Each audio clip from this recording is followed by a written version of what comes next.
Bonjour, ici Yannick Vézina et bienvenue au Café du vendredi 28 avril.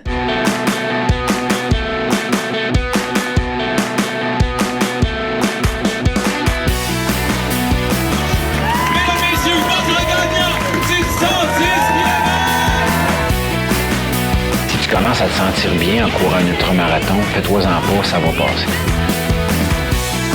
Grand champion du 125 km! C'est la Minute NAC et là aujourd'hui je vous jase de packs de produits parce que là je vous connais, je le sais qu'il y en a parmi vous qui se tapent la Minute NAC à chaque début d'épisode puis qui n'ont pas encore essayé leurs produits. Puis c'est bien correct, hein? Je le sais, vous êtes habitué à peu importe ce que vous prenez présentement puis c'est pas facile de changer d'habitude, je vous comprends. Puis je vous mets pas de pression là. Mais mettons que je vous dis qu'il existe des packs mélangés qui vous permettent de goûter à l'éventail de produits NAC sans vous ruiner, ben là, vous êtes soudainement intéressé, hein? Pas besoin de vous acheter une boîte de 12 barres de chaque saveur pour goûter. Allez sur le nac.com et découvrez les différents packs dans leur boutique en ligne. Gros coup de cœur pour ma part pour le pack UTMB qui inclut une boîte de 12 barres avec les 4 saveurs NAC, un sac de Drink Mix Ultra Énergie de la saveur que vous voulez, puis une boîte de gaufres, encore là, de la saveur que vous voulez. Vous seriez fou de passer à côté de ça. Puis en plus, NAC vous offre 15% avec le code promo pas sorti du bois, PASSORTIDUBOIS. Essayez ça puis donnez-moi des nouvelles. Ouais, on n'est pas sorti du bois, hein? Salut tout le monde, bienvenue à ce 149e épisode de Pas sorti du bois.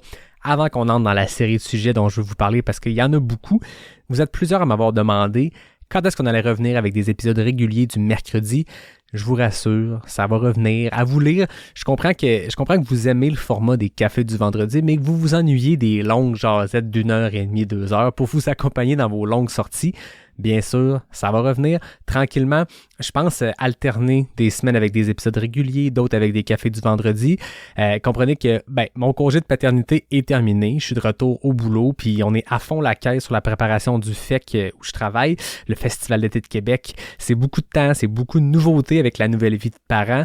Fait que je vais vous avouer que le format court des cafés du vendredi continue d'être ma seule façon de vous sortir un épisode par semaine. Je dis format court, c'est la durée de l'épisode, mais aussi la durée que moi j'ai à investir dans la semaine pour réussir à sortir l'épisode. Ça se compare même pas avec un épisode régulier. Je suis pas là pour me plaindre, j'ai très hâte de retomber là-dedans parce que c'est le fun d'avoir un invité pendant 1 heure et demie puis plonger dans un sujet.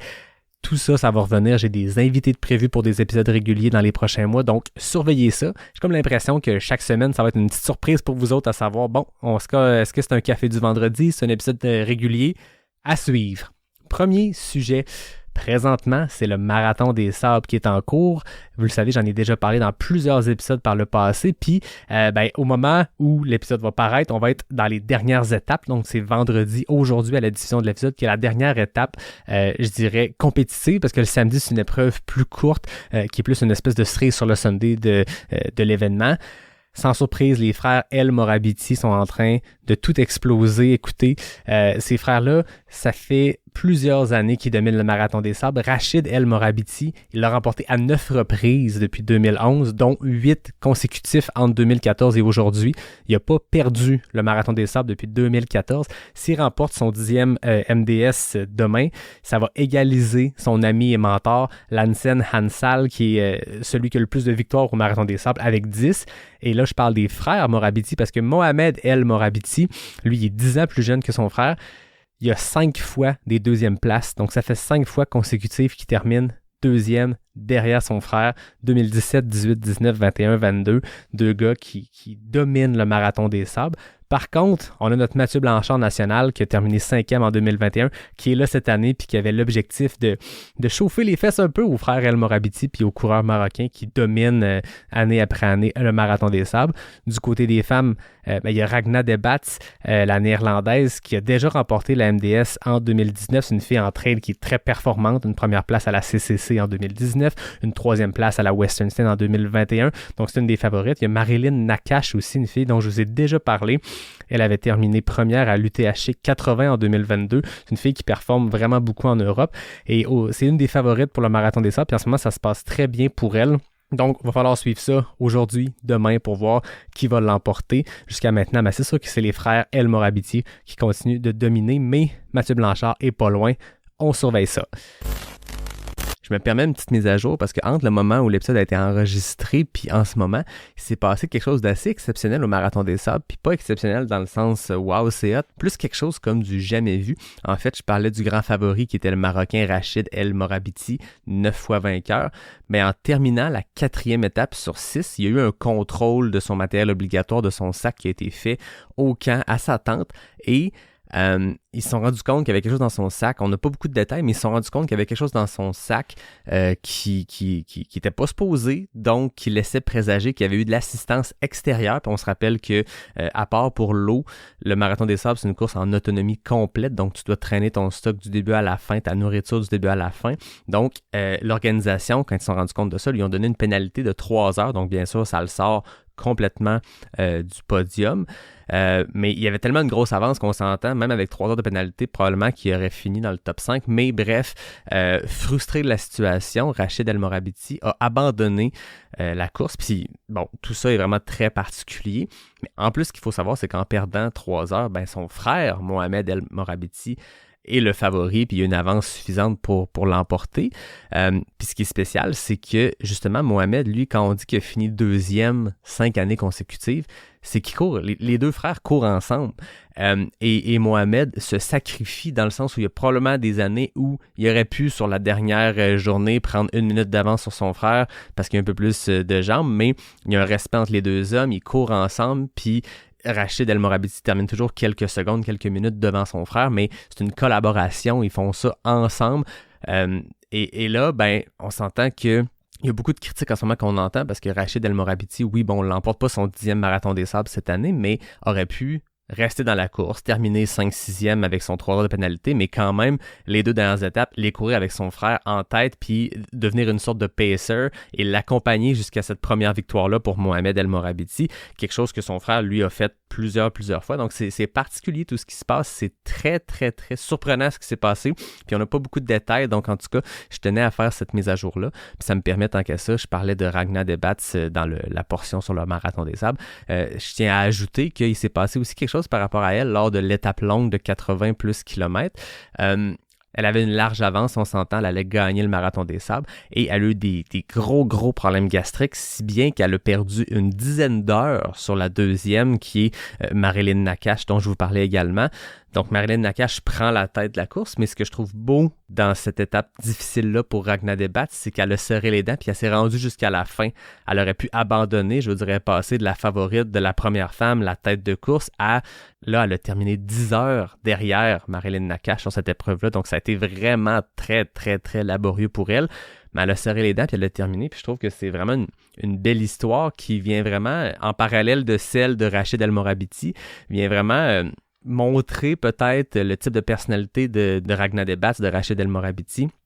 Quelqu'un qui est frustré d'une pénalité pour laquelle il est clairement fautif, décide d'abandonner, de claquer la porte, de s'en aller, versus la favorite qui perd des heures précieuses. On parle même plus de minutes précieuses ici, elle perd des heures. Elle sort complètement de ce qui était habitué, une fille qui a déjà remporté la course. Elle sort les dents, elle se rend jusqu'à la fin, puis elle va se rendre au bout du Marathon des Sables, peu importe le temps que ça va lui prendre, peu importe la position qu'elle aura.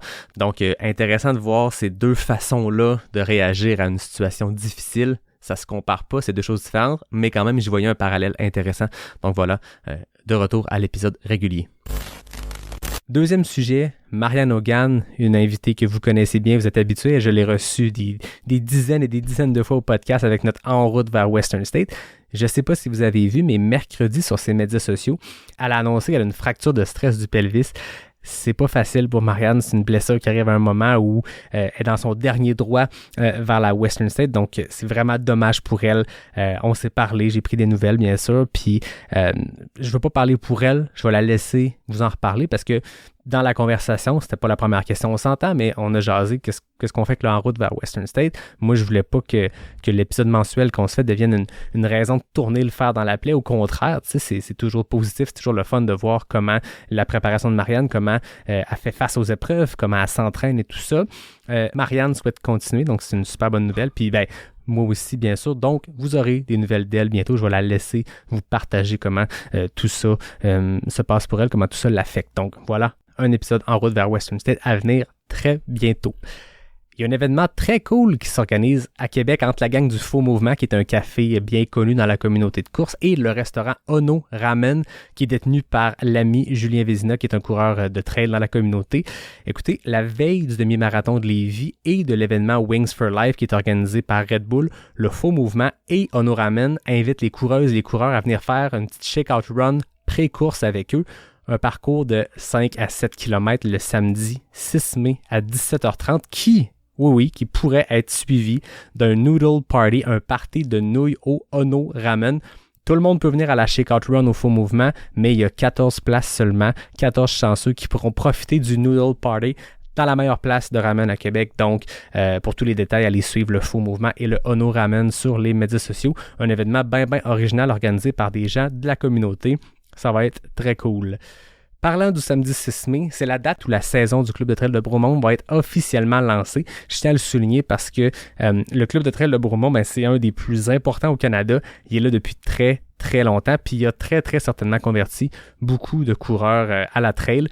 Cette année, 11e saison, environ 280 coureurs, une équipe d'environ 20 coachs sous la présidence d'Audrey Laroquette que j'avais reçu à l'épisode 130. Allez écouter ça si ce n'est pas déjà fait.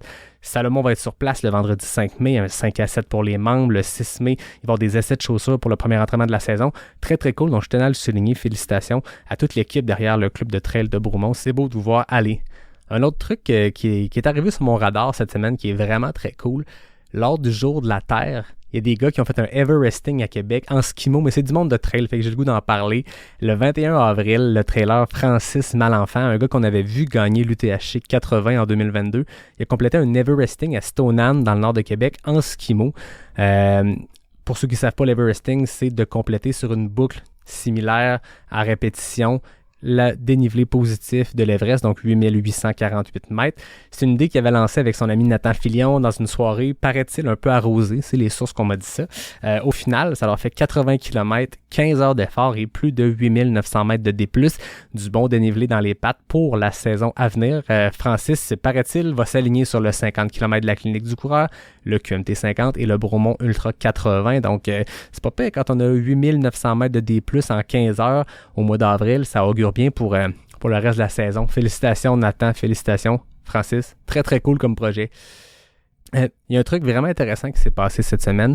Vous vous rappelez les revendications de la Pro Trail Runners Association dont j'avais parlé avec Mathieu Blanchard à l'épisode 134. Ça a fait son chemin parce que l'UTMB World Series a annoncé sa politique de grossesse pour soutenir les femmes dans le trail running, quelque chose qui est vraiment très important pour notre sport, je tiens à le mentionner.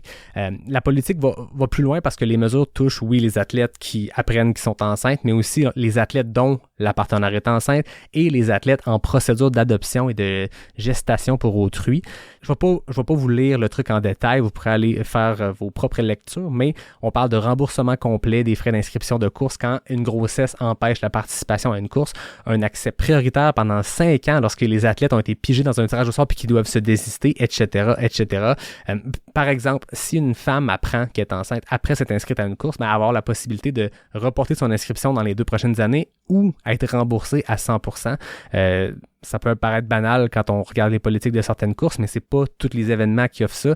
Donc, je trouve ça le fun que l'UTMB World Series, ils savent qu'ils sont sous la loupe, ils savent qu'ils sont observés. C'est l'une des plus grosses, c'est pas la plus grande série de courses style ultra qu'on a au monde en ce moment. Quand ils prennent des décisions comme ça, quand ils mettent en place des politiques comme ça, ça va influencer nécessairement d'autres événements, d'autres séries à le faire. Donc, c'est vraiment très hot. Pour créer sa politique, l'UTMB World Series a fait une série de consultations auprès de professionnels du sport, du secteur médical, de la Pro Trail Runners Association, bien sûr, j'en parlais, et même de l'athlète Sophie Powers. Je ne sais pas si vous vous rappelez, elle s'était fait remarquer en 2018 parce que on avait vu une photo d'elle qui allaite son enfant pendant un ravito de l'UTMB. Ça avait fait le tour du monde, c'est devenu viral. Donc, cet athlète-là a été consulté et plein d'autres, mais donc c'est une athlète qui était quand même suivie, qui prenait position par rapport aux droits des femmes enceintes, aux droits des femmes dans notre sport. Donc, c'est le fun qu'il y a eu cette consultation-là. C'est très, très intéressant. Je lève mon chapeau à l'organisation de l'UTMB World Series. Ceux qui sont habitués à pas sortir du bois, je veux pas dire que je suis pas le plus grand fan de l'UTMB World Series, mais disons que Je trouve que c'est une bonne chose d'organiser le sport, mais j'ai beaucoup, beaucoup de bémols depuis que cette annonce d'organisation-là a été faite. J'ai fait l'UTMB, vous l'avez entendu dans mon épisode, j'ai plein de bons commentaires pour l'organisation, mais j'ai quand même plein de bémols aussi. Je me gênerai jamais pour m'élever quand il y a quelque chose qui, à mon sens, fait pas mon affaire, ou en tout cas que je trouve qu'il n'y a pas de sens pour notre sport. Mais inversement, je vais aussi le dire quand il y a un chapeau à lever. Donc, je lève mon chapeau à l'organisation. C'est très cool, ça.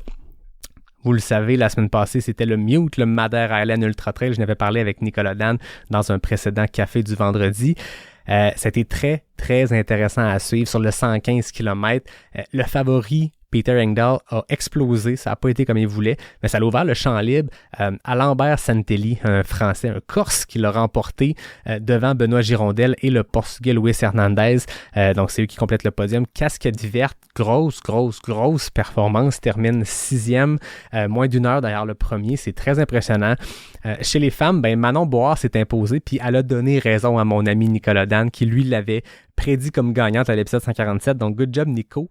Pas juste good job parce que tu as réussi ta prédiction. Good job, mon chum, parce que Nicolas Dan a terminé le 115 km après une grosse journée au boulot. Tout comme Jeff Cochon, tout comme Elliott Cartin. Ça a été des journées difficiles. C'est un parcours qui est extrêmement challengeant. On dit souvent que le Mute, c'est la petite diagonale des fous, de par le côté technique, de par le côté difficile, de par le côté on traverse une île, bref, une course qui n'est pas facile.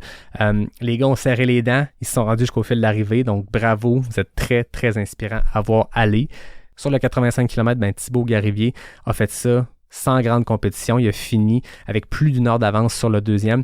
Très gros écart quand même pour une course qui se gagne en 9 heures. Donc, Thibaut Garivier continue de s'imposer comme un des meilleurs au monde. Sur le 42 km, la performance à retenir, c'est celle du coureur du Lac-Beauport, Martin Dagenet. Il termine 6e à moins de 23 minutes du gagnant. Je ne sais pas si vous réalisez, une course comme le Mute, c'est de calibre international. Ça attire les meilleurs. Martin avait fini 45e à la CCC sur plus de 2000 coureurs. C'était énorme comme performance. Je l'avais reçu au podcast, on en avait jasé. Mais là, 6e sur le 42 km du Mute, vous réalisez pas à quel point c'est gros comme performance. Donc, on le félicite. Bravo à tous les Québécois qui étaient à Madère, dont la gang du QMT, son fondateur Jean Fortier qui a complété l'épreuve du 60 km et toute la gang. Bref, félicitations à tout le monde. Demain, c'est The Canyon. J'en ai parlé la semaine passée avec Mélodie. Il y a beaucoup de Québécois qui sont là, qui sont sur place. On leur souhaite tous et toutes une maudite belle journée dans les canyons californiens. Amusez-vous, c'est ça l'important. On arrive au moment tant attendu où j'accueille un invité dans le café du vendredi. Cette semaine, on va jaser d'une course très originale qui se démarque de tout ce qui se fait au Québec, la IPA Fun Run. Jean-Philippe Lebeau, bienvenue à Pas sorti du bois. Salut Yannick! Comment ça va? Ça va super bien, merci. Ouais, Hey, je suis content que tu sois de retour. On t'avait reçu à Pas sorti du bois quand on avait fait le spécial QMT en 2021, avant et après. On s'était parlé une semaine avant la course, je pense, et le lendemain. Donc, on t'a pas revu à Pas sorti du bois depuis, mais j'espère que les gens t'ont suivi parce que tu as fait beaucoup d'affaires depuis ce temps-là. Tu es retourné au QMT, tu as terminé le 100 000, tu as fait l'UTMB. Ça va bien tes affaires? Oui, l'année 2022 a été complètement folle. Inégalable, là, j'ai envie de dire. Là. Là, je reviens un peu sur Terre cette année avec des beaux projets, des beaux défis, mais tu sais, il y a eu une période d'adaptation à me dire ce sera pas toujours comme ça, là, sans compter.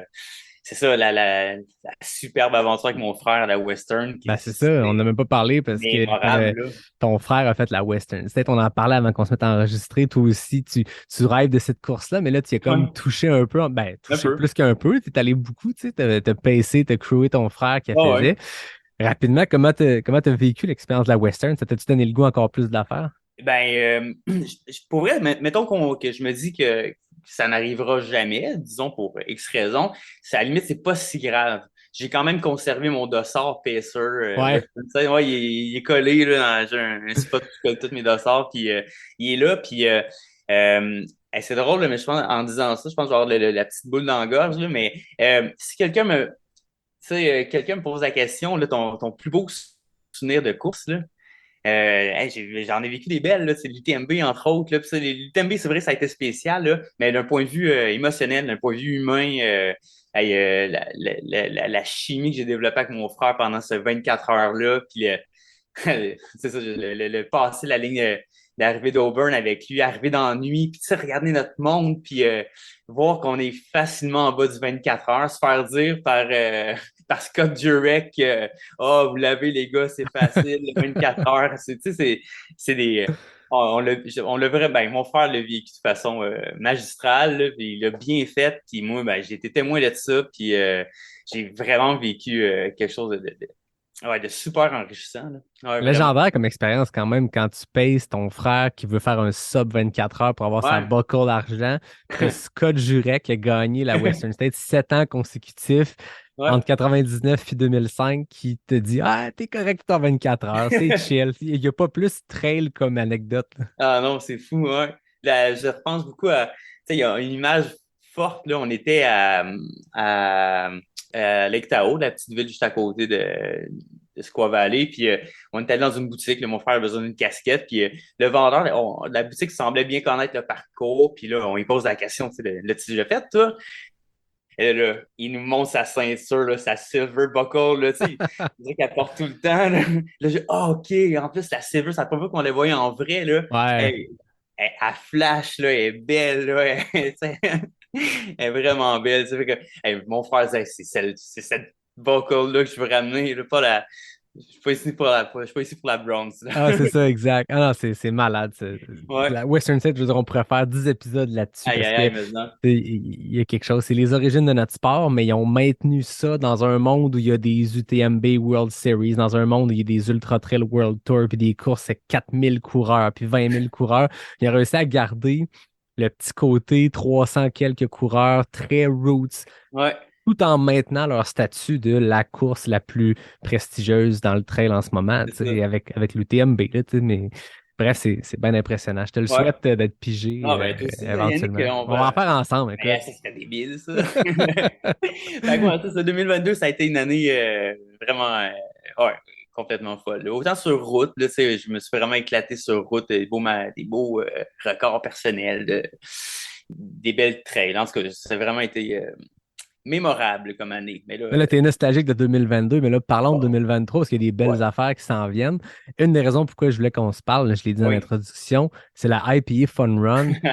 Pour les gens qui n'ont jamais entendu ça, parce que j'en ai parlé sur mon podcast, c'est une Ouais. course qui est devenue connue, une course qui détonne dans le paysage des courses au Québec, puis c'est ce qui est beau. Quelqu'un qui ne saurait pas ce que c'est, peux-tu nous parler du concept de l'IPA Fun Ah Run? ouais, j'ai envie de dire qu'on a créé un monstre. Là, je veux dire, on n'aurait jamais cru un tel engouement. Je pense qu'il y a un côté très démocratique, quelque chose de très rassembleur, très populaire, dans le sens que on n'est pas regardant sur le calibre de personnes qu'on est. Tu sais, je veux dire, on évite tout le monde. L'idée, c'est d'avoir du plaisir entre elles. Là, ça paraît, tu sais, qu'est-ce de dire ça, là, mais l'idée, c'est vraiment de créer un rassemblement parce que dans le fond, si on se rappelle l'année 1 de cette édition-là, tu sais, on était 37 coureurs. Il faut se rappeler, on était en plein COVID. Au mois d'août, les rassemblements étaient limités à 50 personnes, mais on avait créé quelque chose là, de semi-clandestin, là, un petit événement. On avait dessiné une boucle de 50 km puis de 30.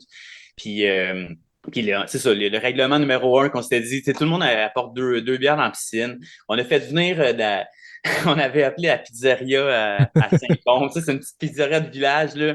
Le gars, il est venu nous ouvrir comme 10 extra larges. Tout le monde avait coté un peu. Puis, au final, là, c'est un gros party qu'on s'était organisé. Comme je te disais, avec 37 coureurs, mode COVID, là, c'était vraiment spécial de pouvoir se rassembler. Puis, Ah oui, il y a quelque créer chose de spécial là-dedans. Puis, ouais, c'est ça. Puis, déjà là, je pense qu'on a, dès l'année 1, on a saisi l'ambiance de l'IP Fun Run. Une image forte, là, c'est le dernier coureur qui arrive, là, c'est le plus célébré. C'est un peu comme ah ouais, j'ai quasiment envie de dire que c'est hot de finir un des derniers. Quand tu finis le dernier, là, il est comme c'est devenu une tradition après 3 ans. C'est tout le temps lui qui a le droit de finir les deux fesses dans la piscine à bière. Puis il patauge dedans, il est explosé. L'année 1, là, Anthony Montreuil, là, hey, la piscine, elle faisait 3 pieds. C'est une petite piscine en plastique pour ouais. bébé. Elle faisait 3 pieds. Là. On était 37, fait qu'à peu près, il y avait 80 bières. Là. Hey, il était couché en boule là-dedans. C'était très drôle. L'année 2, c'était une petite piscine un peu plus grosse de 5 pieds. Puis là, l'année passée, là, quand on estimait à peu près à 400 coureurs, on est allé acheter une piscine gigantesque, là, Une piscine hors terre, rectangulaire. là. Oui, ça va être ça cette année, peut-être. Non, je sais pas. Mais, en tout cas, fait que, c'est tout ça pour dire que le succès repose au fait qu'il n'y a pas de. Il n'y a pas de ligne d'arrivée officielle, il n'y a pas de chrono, il n'y a personne qui. Il y a pas de podium non plus. Le Mhm. parti n'est pas arrêté pour célébrer trois, quatre personnes. Tu sais, j'aime ça dire que le premier, mais il sait qu'il a gagné. Il peut se le vanter, il peut s'en vanter s'il veut. Mais si quelqu'un veut savoir c'est qui a gagné, ça va se savoir. Tu sais, la rumeur va courir. Tu sais, fait que pour moi, c'est valeur. Celui qui gagne, il le sait, nous. Il n'y a pas besoin de se La faire seule, acclamer par une foule. Tu sais, fait que, je c'est ça, comprends que la seule affaire que tu gagnes quand tu gagnes la IPA Fun Run, c'est le premier choix dans la piscine à bière. hey, exactement, ben oui, c'est ça. Ce Ah qui est ouais. déjà un très beau prix, hein. Ah oui. Puis nous autres, en tant qu'organisateurs, on les retient, les gagnants. Puis, tu sais, j'aime ça dire qu'à chaque année, on essaie d'attirer tout le temps tu sais, des bons coureurs. Tu sais, c'est ça qui est le fun. Tu sais, ça peut être à la fois très populaire, tu sais, dans le sens tout le monde peut venir, puis tu peux finir en 10 heures. Il n'y a pas de temps limite, tu sais. Faut juste comme savoir qu'on sache t'es où, tu sais. Ouais, c'est Mais ça. tu sais, la première année, on avait tu sais, Fred Touchette, là, un gars du Mont-Saint-Anne, un super skieur. Puis, en tout cas, c'était vraiment trippant de courir avec ce gars-là. L'année 2, tu sais, j'avais réussi à aller chercher David Jecker, Benoît Gaillard, Théo. En tout cas, il y avait vraiment tu sais, un bon peloton, un bon bassin d'athlètes pro, là, tu sais, élite, là, fait que ça courait vite, là, il y avait Mathieu Gilina, Guillaume Muot, hey, ça courait vite, mon gars, là. Mais tu sais, quelquefois, tu sais, mettons, ils sont bien plus vite que moi, puis ce que j'avais trippé, moi, en tant que coureur, tu sais, c'est que moi, j'avais rien à perdre, là, tu sais, c'est une heure de course où tu peux t'exploser, là, puis c'est vraiment pas grave, tu sais, ça t'a pas coûté cher, ça t'a rien coûté, même, cette course-là, à la limite, si tu veux, tu sais. Ouais, c'est ça. Fait que, ouais, en tant que coureur, là, moi puis mon ami Guillaume Main, c'est un des co-organisateurs. Là, à chaque année, on s'amuse à s'éclater, là, tu sais, puis c'est ça, on apprend, tu sais, puis c'est une belle façon d'aller tester notre forme puis nos limites, tu sais. Fait que je comprends que vous la courez, les co-organisateurs courent Ouais, aussi la course. c'est un des deux, j'ai envie de dire que dans la charte de la IPA Fun Run, il y a deux règlements principaux. Le premier, c'est le coût d'inscription, c'est 2 bières. Tu sais, on en parlera peut-être plus tard, puis on encourage des petites contributions volontaires, mais le coût de départ, c'est 2 bières que tu mets dans la piscine à la ligne de départ. La deuxième condition, c'est qu'on est 4 organisateurs. Benjamin Denis, Robert Hood, Guillaume Mains, puis moi. Puis la condition, c'est qu'on concourt les 4. On est un peu j'aime bien dire les Reggie Dunlop. Donc, à place d'être des entraîneurs-joueurs, on est les organisateurs-coureurs. Si vous connaissez pas Reggie Dunlop, allez faire une petite recherche Wikipédia, vous allez comprendre Ouais. pourquoi.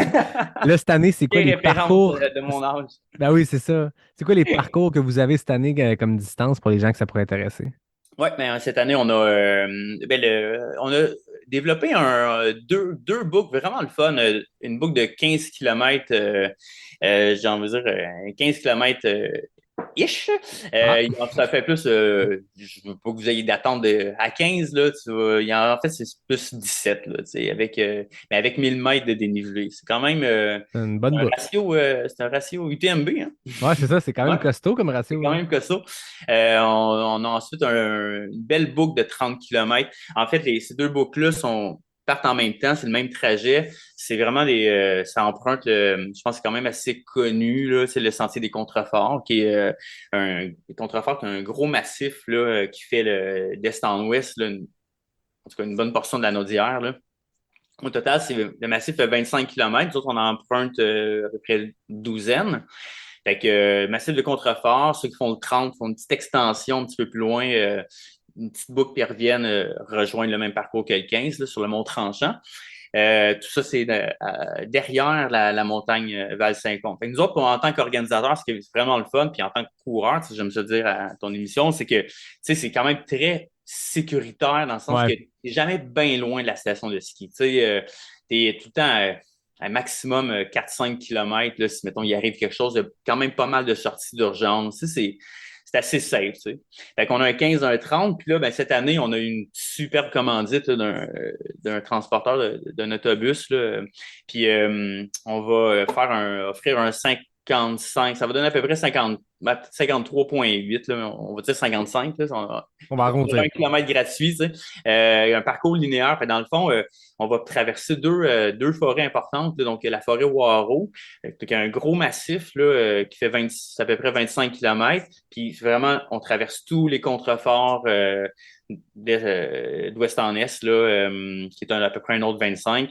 Mais pour vrai, je l'ai déjà fait le parcours, là, c'est capoté. C'est très beau, mais c'est très sauvage, c'est très accidenté, ouais, c'est vraiment pour coureurs avertis, mais tu sais, je pense que ceux qui écoutent ton émission, c'est tous des bons trailers. Donc, Écoute, tu l'as redit, mais je trouve ça le fun qu'il y a une belle diversité de parcours. Tu as un ouais, 55 sauvage qui va être difficile, puis tant mieux, c'est ça que le monde recherche. Tu as des distances qui sont plus accessibles, puis dans tout ça, dans un mode très inclusif, ouais, très sympathique, convivial. On n'est pas là pour la compétition, on n'est pas là pour se compliquer la vie, on est là pour avoir du fun. J'ai l'impression que de 37 coureurs la première édition jusqu'à là, 400 en plus, vous avez réussi à garder ce côté-là. ouais. C'est un trip de fin de semaine de chums qui boivent de la bière dans le parking après. C'est juste que là, il y a plus que 3 chums dans le parking. T'en as 400. Ouais. Et ça demeure ça quand même, l'essence parfois des petites traditions de trail, de la bière dans le parking après la longue sortie, là. C'est peut-être ça, dans le fond, la formule qui fait que ça fonctionne. En effet, on n'est pas allé chercher bien loin. C'était vraiment juste recréer cette ambiance-là. Là. Puis, à la limite aussi, ce qui nous a beaucoup aidé dans les premières éditions, puis ça, j'aime ça en parler, c'est que à la base, c'est Val Saint-Côme, c'est le père de Robert, un des co-organisateurs, qui était actionnaire de Val Saint-Côme. Donc, c'était un OK? peu comme organiser un party chez papa. Là. Tu sais, C'est on malade. avait un peu on pouvait faire un peu tout ce qu'on voulait, entre guillemets, là. Tu sais, ils me prêtaient la terrasse, mais tu sais, on faisait pas de grabuge, on était bien gentils, là. Sauf que là, il y a eu des changements de propriétaires à Val-Saint-Côme. Mais ce qui est incroyable, c'est les deux nouveaux proprios de Val-Saint-Côme. Ils sont ravis d'avoir comme 400 et plus personnes en plein été à Val-Saint-Côme. Donc, cette année, ils nous encadrent un peu. Là, ils nous appuient, ils font on veut quelque chose, ils font tout pour qu'on l'ait. Là, j'ai quasiment pas envie de trop en parler, mais Ouais, c'est ça. on organise un peu. On est plus trop, c'est plus un party dans le sous-sol de papa, là, mais on est plus, là, on est un peu, on a un petit levier de plus là, grâce à Val-Saint-Côme. On organise le party de nos rêves, mais avec des moyens enrichis. C'est Mettons, là, vraiment, vraiment on trippant. organise encore le party de ouais, tout ce qu'on aimerait avoir sur une course ou même en fait tout ce que vous avez jamais pensé voir dans un événement de trail, ben je pense que cette année, il va y avoir des trucs un peu hors de l'ordinaire. Là. Écoute, tu piques ma curiosité, tu piques la Ouais, curiosité des gens, j'en suis certain. Moi, je vais être là pour la première année. Je vais vivre mon baptême de l'IPA Fun Run. Je vais OK. être là, je vais être là, je vais faire le 30 km. Puis, comme on s'était dit, moi, je vais traîner les micros, on va débarquer. Puis, je pense que Oui. après la course, je vais aller me passer une petite débarbouillette. Puis, je vais débarquer avec mes micros, prendre une bière. Puis là, on pourra jaser avec les gens qui finissent. Je sais pas ce que ça va te donner comme épisode, mais c'est sûr que ça va être le fun. On va être Mais sur place. j'ai vu personne se passer la débarbouille. Fait qu'on oublie la débarbouillette. Oh, ouais. On y va direct après la course. On Ah sort les ouais. micros, on met ça sur la terrasse, on prend un IPA, puis on Yes. jase. Mais là, s'il y a des gens qui, comme moi, la curiosité est piquée, on a le goût de le faire, c'est quand, d'abord, la course? C'est où? Ben, le 5 bon, la Naudière, tu l'as dit. Ouais. Mais aussi, comment qu'on peut s'inscrire? Ben là, cette année, il va y avoir il sort. Il est sorti. Je vais parler au passé parce que l'émission, on est vendredi, hein? Ouais. C'est ça? OK? Ben oui. Donc, depuis hier soir, le site web est en activité, ipafunrun.com. C'est un nouveau site Internet. Comme je disais tantôt, on a des moyens, disons, plus performants pour, disons, organiser notre course. Là. Fait que c'est un site web qui est transactionnel en plus. Fait que un peu un petit un air de la guerre là, dans notre cas, c'est tout ce qui est le financement.